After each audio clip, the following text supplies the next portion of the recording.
파업이 시작된 지 얼마 되지 않았을 때부터 출근을 강행하려는 노동자들을 향해 위협적인 행동이 발생하기 시작했는데요. 그들은 폭력적인 방식으로 출근을 저지했고 가족까지 협박을 하였습니다. 몰래 출근을 시도하는 노동자들이 붙잡혀 구타를 당하거나 심리적 압박을 받는 일이 발생하고 있죠. 그러면서 파업에 동참하지 않는 노동자들에 대한 협박과 폭력은 점점 더 노골화되고 있는데요. 이러한 인도 챈나이의 삼성전자 공장 파업을 인도공산당과 연결된 강성 노조가 정치적으로 이용하고 있다는 정황이 포착되었다고 하는데요. 오늘의 스토리 바로 들어보도록 하겠습니다. 먼저 이야기 시작 전 1초면 되는 좋아요 한번 눌러주신다면 오늘 하루도 행운이 가득할 것입니다. 안녕하세요. 저는 인도 챈나이의 삼성전자에서 일하고 있는 26살의 파티마입니다. 몇 년 전까지만 해도 제가 삼성전자같이 큰 회사에서 일을 할 거라고는 상상도 못했는데요. 인도에서 삼성전자는 정말 명성이 자자한 회사이기 때문입니다. 급여나 복지 측면에서도 다른 회사들보다 훨씬 좋다고 알려져 있거든요. 그래서 많은 사람들이 삼성전자에 들어가고 싶어 하죠. 매우 안정적인 직장이고 일단 입사하면 직장 내에서도 성장이 보장된다는 소문이 많았어요. 저 역시 그 꿈을 안고 도전했지만 그 과정은 정말 쉽지 않았답니다. 저는 챈나이에서 태어나고 자랐어요. 우리 가족은 그렇게 부유하진 않았지만 부모님은 항상 교육의 중요성을 강조하셨어요. 저는 어렸을 때부터 공부를 열심히 했죠. 대학교를 졸업하고 나서 삼성전자에 지원했을 때 정말 간절했어요. 주변 사람들도 제가 꼭 들어갈 수 있다고 응원해줬지만 사실 속으로는 불안했답니다. 경쟁이 워낙 치열하니까요. 삼성전자에 입사하려는 우수한 사람들이 정말 많기 때문에 저에게 기회가 올 거라는 보장이 없었죠. 처음 면접을 보러 갔을 때도 너무 떨렸어요. 제가 준비한 건 많이 있었지만 면접장에서 다른 지원자들을 보니 모두 너무 우수해 보이더라고요. 그중엔 저보다 더 학벌도 좋고 경력도 있는 사람들이 많았죠. 저는 저만 뒤처진 것 같아서 마음이 약해졌어요. 면접이 끝나고 나올 때는 솔직히 잘 봤다는 생각이 들지 않았어요. 그냥 결과를 기다릴 수밖에 없었죠. 며칠 뒤 면접 결과를 받았는데요. 예상대로 떨어졌답니다. 그때는 너무 좌절했었죠. 정말 이 정도로는 안 되겠구나 싶었어요. 그래도 포기할 수 없었는데요. 삼성전자는 저의 꿈이었기 때문입니다. 그래서 그 후 몇 달 동안 정말 이를 악물고 더 열심히 준비했어요. 부족한 부분을 찾고 면접 스킬도 개선하려고 노력했어요. 다음에 기회가 오면 그때는 꼭 합격하겠다는 마음이었죠. 그리고 1년 뒤 다시 한번 삼성전자에 지원하게 되었어요. 이번에는 준비한 만큼 더 자신감도 생겼죠. 두 번째 면접을 볼 때는 전보다 훨씬 차분하게 대답할 수 있었어요. 이번에는 다른 결과가 나올 것 같은 예감이 들었죠. 그리고 그 후에 받은 전화 한 통이 저를 정말 기쁘게 했어요. 파티마 씨 축하드립니다. 삼성전자에 합격하셨습니다. 그 말을 듣고 저는 정말 울 뻔했어요. 1년 동안의 노력이 결실을 맺은 순간이었죠. 하지만 삼성전자에 입사한 후 처음에는 쉽지 않았어요. 회사 내에서의 경쟁은 생각보다 더 치열했고 기대하는 성과도 높았거든요. 특히 처음 몇 달은 새로운 업무에 적응하느라 정말 힘들었죠. 저보다 경험이 많은 선배들 사이에서 저는 항상 부족한 것 같았어요. 그러나 저는 포기하지 않았는데요. 꾸준히 배우고 물어보고 실수를 통해 성장했죠. 제가 삼성전자에서 일하면서 정말 잊을 수 없었던 경험 중 하나는 한국인 관리자로부터 받았던 따뜻한 도움인데요. 그때의 일을 생각하면 아직도 감사한 마음이 가득하답니다. 제가 회사에 입사한 지 얼마 되지 않았을 때였는데요. 새로운 환경에서 적응하는 것이 쉽지 않았고 업무도 익숙하지 않아서 부담이 많이 됐죠. 특히 제가 맡았던 프로젝트는 삼성전자 내부에서도 굉장히 중요한 일로 여겨졌고 신입사원이었던 저에게는 상당히 어려운 과제였답니다. 그 프로젝트는 바로 생산 라인의 효율성을 높이는 작업이었는데요. 저는 그동안 제가 배웠던 것만으로는 충분하지 않다는 것을 많이 느꼈죠. 어떻게 하면 문제를 해결할 수 있을지 고민하면서 실수도 잦아지고 혼자서 모든 것을 해결하려다 보니 스트레스도 많이 쌓였답니다. 그때 저의 사수이셨던 한국인 관리자 박현수 팀장님이 저를 유심히 보고 계셨던 것 같아요. 어느 날 팀장님이 저를 개인적으로 부르셔서 이야기를 나누자고 하셨죠. 처음에는 너무 긴장했어요. 제가 실수를 많이 했으니까 당연히 질책을 받을 거라고 생각했거든요. 하지만 팀장님은 오히려 저를 격려해 주셨답니다. 그때 저는 얼마나 놀랐는지 몰라요. 팀장님은 저의 노력을 인정해 주시면서 제가 왜 그런 어려움을 겪고 있는지 직접 물어보셨어요. 저는 솔직하게 제가 느끼는 부담과 어려움을 말씀드렸는데요. 팀장님은 제 이야기를 끝까지 들어주시고는 본인도 처음 한국에서 삼성에 입사했을 때 비슷한 경험을 했다고 하셨습니다.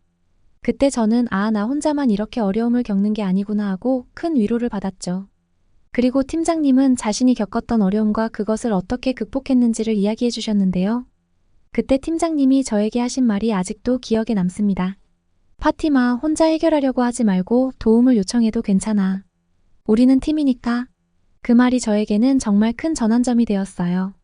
저는 그동안 제가 무조건 스스로 해결해야 한다고만 생각했거든요. 혼자 해결하지 못하면 능력이 부족한 것이라고 느꼈고 그게 스트레스로 이어졌던 거죠.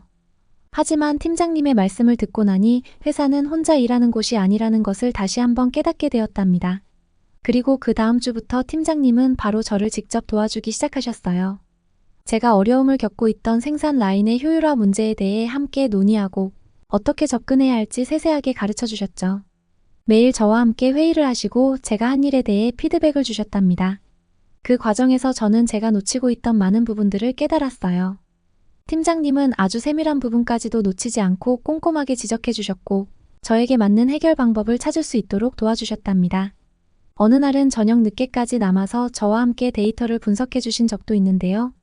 사실 그날은 팀장님께서 개인적인 일이 있어서 빨리 퇴근하셔야 했는데 저 때문에 늦게까지 남으신 거였죠. 제가 나중에 그것을 알게 되었을 때 정말 죄송하면서 한편으로는 너무나 감사했답니다. 그날 이후로 팀장님께 더욱 의지를 하게 되었고 그만큼 제 업무에 대한 자신감도 점차 회복되었죠. 그 프로젝트가 끝날 즈음 저는 제가 이룬 성과에 대해 커다란 자부심을 느꼈어요. 물론 제가 혼자서 이룬 것은 아니었지만 팀장님의 지원 덕분에 프로젝트를 성공적으로 마무리할 수 있었죠. 그 프로젝트 이후 회사 내에서도 저를 보는 시선이 조금 달라졌는데요. 신입사원이었던 제가 중요한 프로젝트를 성공적으로 마친 덕에 저에 대한 평가가 높아졌고 이는 저에게 또 다른 기회를 가져다 주었답니다. 그 이후로도 다양한 프로젝트에 참여할 기회를 얻게 되었고 덕분에 더 많은 성장을 할 수 있었죠. 그리고 가장 중요한 것은 팀장님과의 관계였는데요. 그 일 이후로 저는 팀장님과 더 가까워졌고 그분은 저의 멘토 같은 존재가 되었답니다. 업무적으로나 혹은 개인적으로도 고민이 있을 때마다 팀장님께 조언을 구하곤 했죠. 팀장님도 언제나 저를 기꺼이 도와주셨고 한국과 인도의 문화 차이에 대해서도 많이 가르쳐 주셨답니다. 덕분에 한국의 회사 문화에 대해서도 더 잘 이해하게 되었죠. 정말 팀장님이 아니었다면 아마 저는 그 프로젝트를 성공적으로 마치지 못했을지도 몰라요. 그리고 그 과정에서 제가 배운 건 단순한 기술이나 업무 지식이 아니라 사람과의 관계에서 얻을 수 있는 중요한 가치였는데요. 서로를 믿고 지원해주는 팀워크의 힘을 정말 뼈저리게 느꼈죠. 제가 삼성전자에서 일하면서 가장 자랑스럽게 생각하는 것 중에 하나가 바로 이러한 경험들이랍니다. 그리고 제가 삼성에서 일을 하면서 정말 좋았던 점은 다른 회사와 비교했을 때 월등히 뛰어난 복지와 급여 체계였어요. 저는 친구들이나 지인들을 통해 다른 회사들의 근무 환경과 혜택에 대해서 많이 들었지만 솔직히 삼성전자는 그들과는 차원이 다르다는 것을 체감하였죠. 우선 급여 부분부터 보면 제가 삼성전자에 입사하기 전에 잠깐 다른 회사에서 일했던 경험도 있는데요. 삼성에서는 그때의 급여보다 약 2배 이상을 더 주었습니다. 거기다가 매년 성과에 따라 인센티브도 지급이 되었는데요.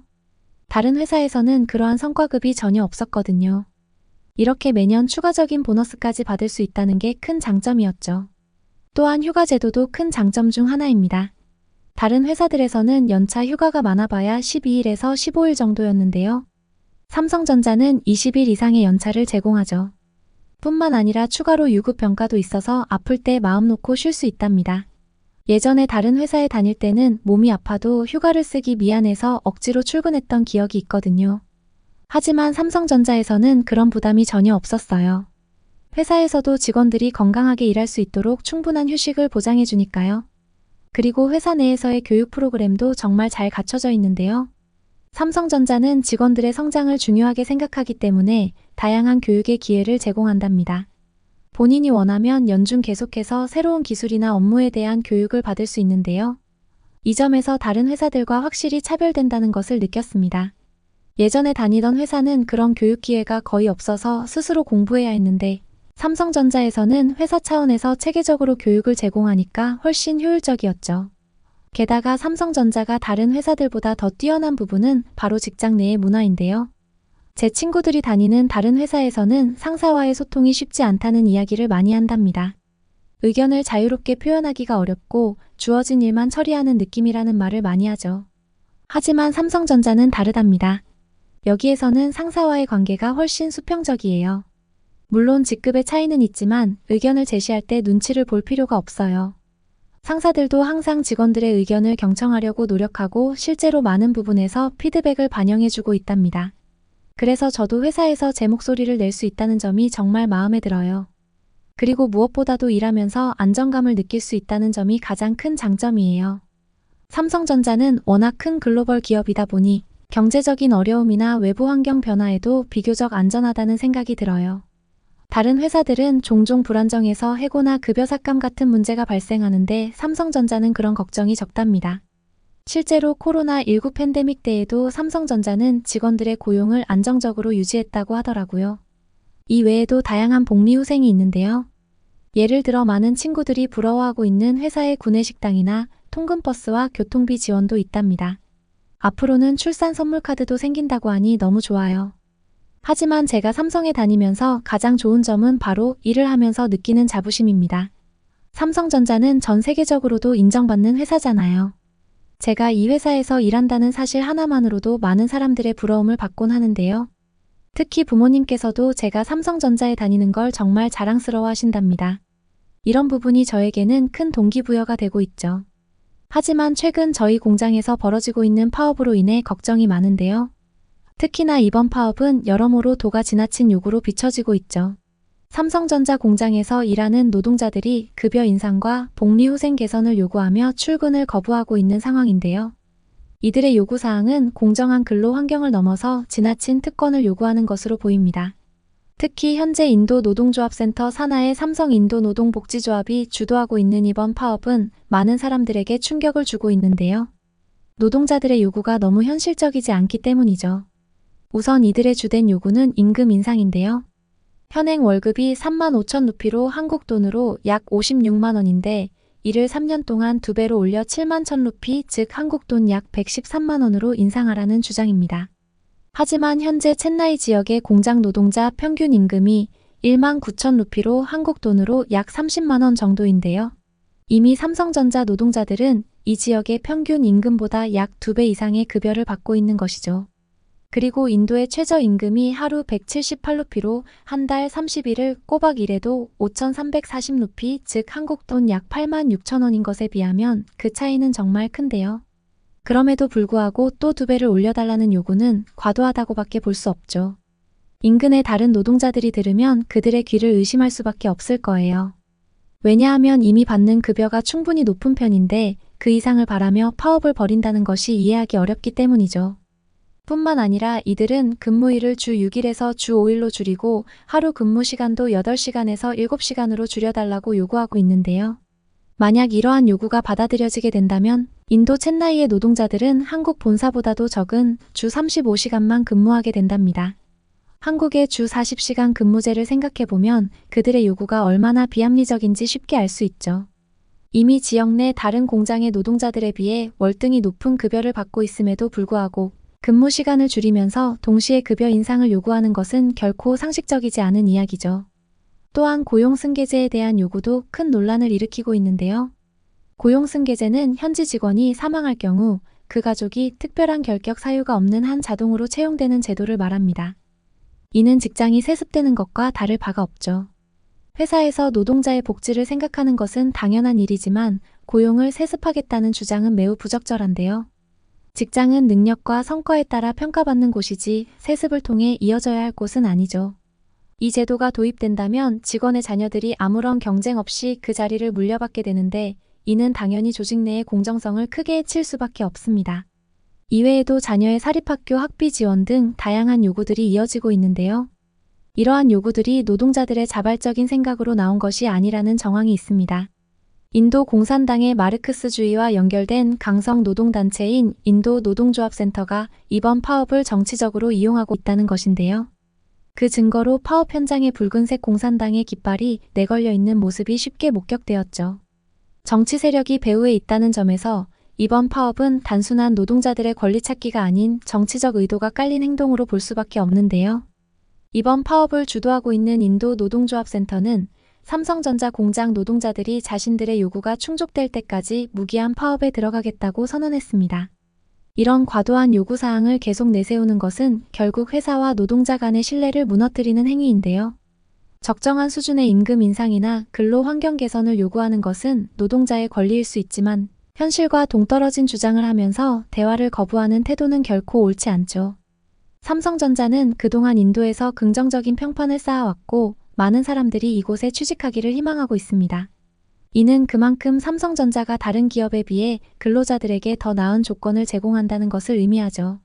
하지만 현재 파업을 통해 제시되고 있는 요구는 오히려 이러한 평판에 먹구름을 들이우고 있는데요. 노동자들이 공정한 대우를 받는 것은 당연하지만 지나친 요구를 통해 회사를 압박하는 것은 결코 합리적인 방법이 아닙니다. 특히 이번 파업이 정치적 세력의 확대를 위한 수단으로 이용되고 있다는 점에서 노동자들의 권리가 아닌 정치적 이익을 위해 파업이 이루어진다는 것은 매우 좋지 않은 일일 수밖에 없는데요.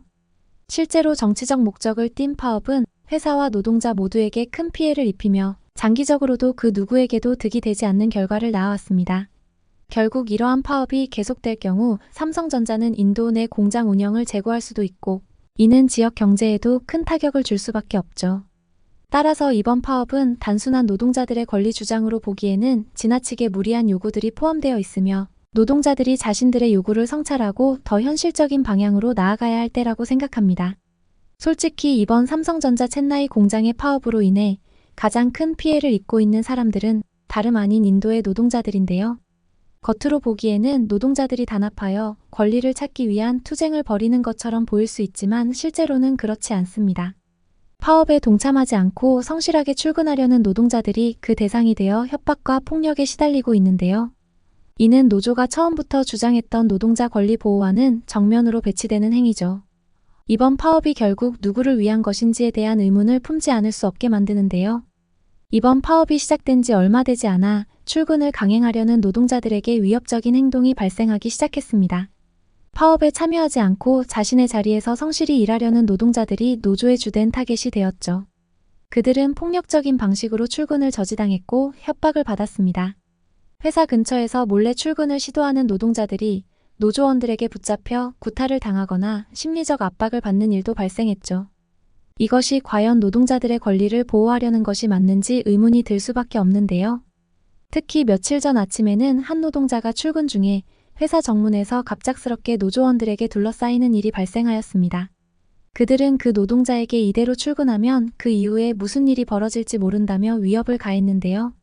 단순한 협박으로 끝나는 것이 아니라 그 노동자의 집에도 불량배들이 찾아가 가족들을 협박하는 사태까지 벌어졌죠. 파업이 점점 더 과격해지면서 더 많은 노동자들이 이러한 공포에 떨고 있는 상황이랍니다. 그래서 일부 노동자들은 이러한 폭력과 협박의 두려움을 느껴 결국 출근을 포기할 수밖에 없었는데요. 하지만 그들 역시 생계를 이어가기 위해선 임금이 필요하고 그 임금을 받으려면 일을 할 수밖에 없습니다. 이러한 악순환 속에서 많은 노동자들이 극심한 스트레스와 불안감 속에 하루하루를 보내고 있죠. 노조의 주장이 현실과 너무 동떨어진 요구들이라는 점에서 많은 노동자들은 파업에 동참하기를 꺼려하고 있는데요. 그러나 폭력과 협박 앞에서 무기력하게 물러나게 되는 현실이랍니다. 특히 이번 파업이 길어지면서 노동자들의 생계는 더욱 어려워지고 있는데요. 첸나이 공장의 많은 노동자들이 가족의 유일한 생계 부양자이기 때문에 일을 하지 않으면 그들의 가정 역시 경제적으로 큰 타격을 입게 된답니다. 출근을 포기한 노동자들은 이미 몇 주째 임금을 받지 못하고 있고 이에 따라 가정 경제가 파탄에 이를 위기에 놓인 이들도 많은데요. 일자리를 잃을까 두려워 출근을 강행하려다 협박과 폭력에 시달리는 노동자들의 상황을 생각하면 그들이 얼마나 큰 고통을 겪고 있는지 짐작할 수도 없습니다. 파업에 동참하지 않는 노동자들에 대한 협박과 폭력은 점점 더 노골화되고 있는데요. 출근하지 않겠다고 선언한 노동자들은 그나마 폭력의 위험에서는 벗어나지만 여전히 자신들의 가족이 노조원들의 타깃이 될 수 있다는 불안감에 시달리고 있죠. 그들은 하루하루를 불안 속에 보내며 언제 다시 협박이 찾아올지 몰라서 긴장하고 있답니다. 노조의 이러한 폭력적인 행태는 그들의 원래 목표였던 노동자 권리 보호와는 거리가 멀어 보이는데요. 오히려 자신들의 이익을 위해 무고한 노동자들을 희생시키고 있는 것이죠. 더군다나 일부 강성 노조원들은 출근은 포기했지만 파업 현장에 동참하지 않는 동료들을 배신자라 부르며 그들을 사회적으로 매장하려는 움직임까지 보이고 있습니다. 이는 노동자들 간의 단합을 깨트리는 가장 큰 원인으로 작용하고 있는데요. 서로를 신뢰하고 협력해야 할 동료들이 이제는 서로를 감시하고 서로를 경계하게 되는 상황에 이르렀죠. 이렇게 노조 내부에서도 갈등이 발생하면서 파업의 목적은 점점 흐려지고 있습니다. 초기에는 근로환경 개선과 임금 인상을 목표로 했던 파업이 이제는 정치적인 싸움으로 변질된 모양새인데요. 노조는 더 이상 단순히 노동자들의 권리만을 대변하는 것이 아니라 그 배후에 있는 정치 세력의 이익을 위해 움직이는 것으로밖에 보이지 않습니다. 그렇기 때문에 노동자들의 진정한 요구는 묻히고 그들의 목소리는 정치적 논쟁 속에서 희미해져 가고 있죠. 한편 회사 측은 파업에 동참하지 않는 노동자들을 보호하기 위해 보안 조치를 강화하고 있지만 노조원들의 강압적인 행동을 완전히 막기에는 역부족인데요. 공장 입구에 경비원들이 배치되어 있지만 노조원들이 공장 주변에서 은밀하게 출근을 막는 경우까지 모두 대응하기는 어려운 상황이죠. 경찰의 도움을 요청할 수도 있지만 노조와의 긴장감을 더 높일 수 있어 쉽게 결정을 내리기가 어렵답니다. 결국 이러한 피해를 고스란히 감내해야 하는 것은 평범한 노동자들인데요. 그들은 단지 생계를 위해 가족을 위해 일하려는 것뿐인데 정치적이고 과도한 요구에 휘말려 자신들의 안전과 일자리를 위협받고 있습니다. 그들은 이번 파업이 빨리 끝나기를 간절히 바라고 있지만 노조의 강경한 태도와 정치적 세력의 개입으로 인해 쉽게 해결될 가능성은 낮아 보이죠. 이러한 상황에서 가장 중요한 것은 노동자들의 권리를 진정으로 보호할 수 있는 대화와 협상인데요. 과격한 행동과 폭력은 아무런 해결책을 가져다 주지 않습니다.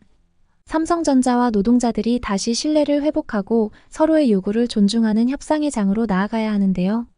만일 그렇지 않으면 이번 파업은 단순한 요구사항을 넘어서 더 큰 갈등과 분열을 초래할 수밖에 없을 것입니다.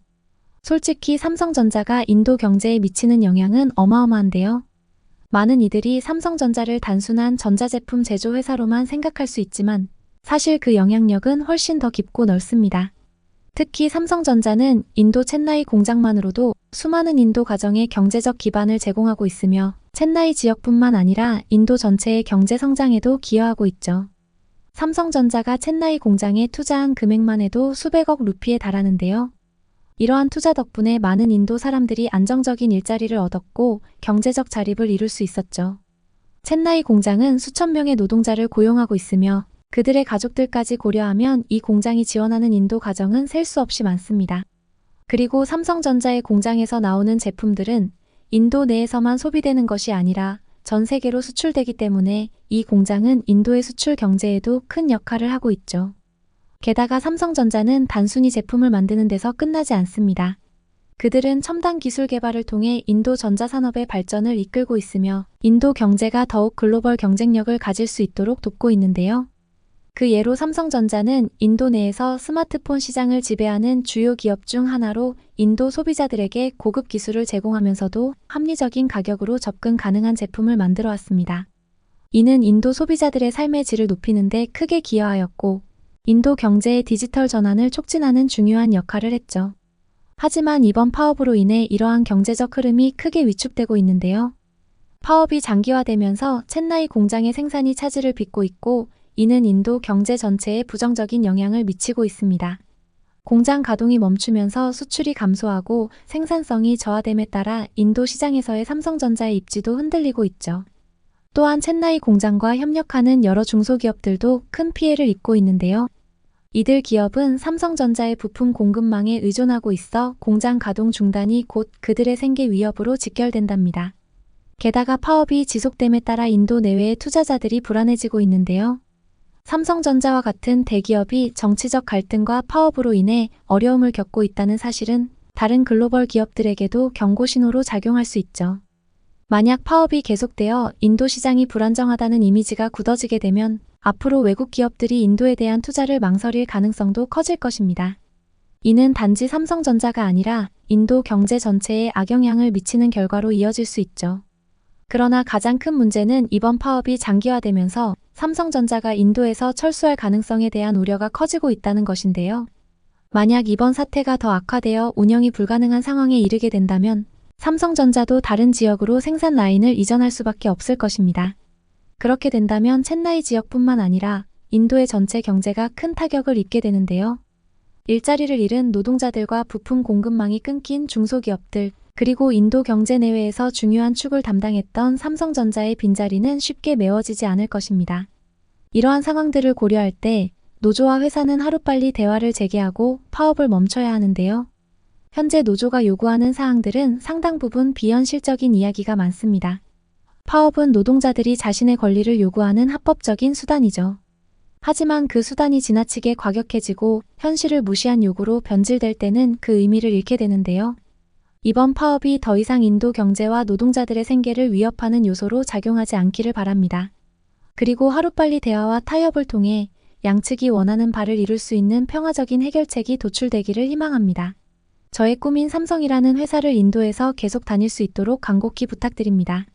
오늘은 인도 현지의 삼성전자에서 일하고 계시는 파티마 씨의 스토리를 들어보았는데요. 불순한 정치 세력으로 인해 삼성과 노동자들이 고통을 받고 있다는 것이 너무 안타깝습니다. 이번 사태가 신속히 해결되기를 바라고요. 많은 시청자분들의 의견과 댓글도 부탁드립니다. 사연을 보내주신 파티마 씨에게 감사의 말씀을 전하고요. 앞으로의 추가 진행 상황에 대한 이야기도 보내주시면 감사하겠습니다. 오늘의 스토리를 끝까지 들어주신 시청자분들께도 감사의 말씀을 드리고요. 응원의 댓글과 함께 구독과 좋아요는 영상을 제작하는데 큰 도움이 되니 한 번씩 눌러주시면 정말 감사하겠습니다. 그리고 혹시 소개하시고 싶은 좋은 이야기가 있다면 고민하지 마시고 대표 이메일로 보내주세요. 영상 제작에 적극 반영하도록 하겠습니다. 앞으로도 더 좋은 사연들을 소개해드리기 위해 노력하겠습니다. 감사합니다.